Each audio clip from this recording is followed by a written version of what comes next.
Good morning, Tuesday 22nd of October, it's Jason Sen from daytradeideas.com. I'm looking at WTI Crude oil this morning, looks quite interesting to me. We had a good little uptrend through most of the summer, from beyond the beginning of the summer in fact. Anyway, we topped out around the end of the summer, end of August, beginning of September, as you can see on this chart here, headed lower.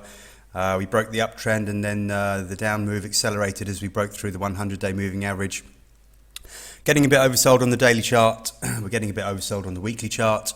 We are approaching the high for June, which was at 99.01. Well, we've hit that already, in fact. We've got a 50% fib at 98.92, and we've got a 200-day moving average at 98.61.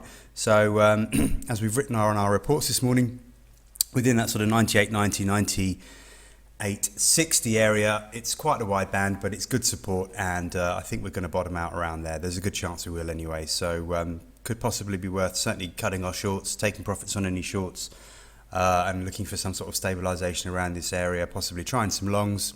You could stop out somewhere. You need quite a wide stop because it's quite a big level, and it's on the daily chart after quite a big move. So if you could give your stop below 98.00, that would probably be nice. On a risk reward basis, that would probably work, because if we do manage a bounce, we should be heading back up towards the sort of 102 level. So risk reward wise, that's at least a 2 to 1, if not a bit more. So that looks like a decent trade to me.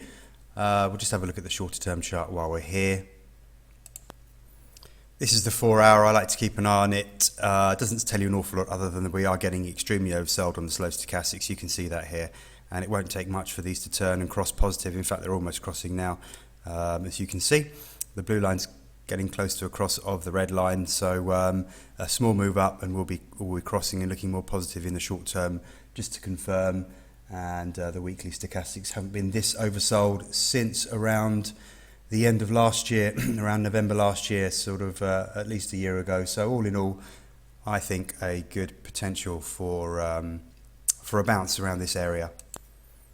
Back to the daily chart to try and get some sort of targets. We'll just use Fibonacci's for this and see how they coincide with the levels on the way down. If we were to hold today's low, which is 98.79, then as I said earlier, this 102 area looks like a reasonable target. Let's just have a look. Yeah, that's the sort of 102, 102.10 area. That looks like a reasonable first target for the move. You can see that sort of will coincide quite nicely with this trend line by the time we get there in a few days.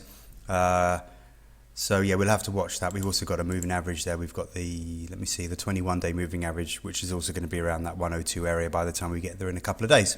So that would be a good place to take profits. We'll still be in a downtrend. That is strong resistance, so running it any further than that looks a little bit risky to me, but hopefully that trade could start to work before the end of the week. Thanks very much. I'm Jason Sen from daytradeideas.com.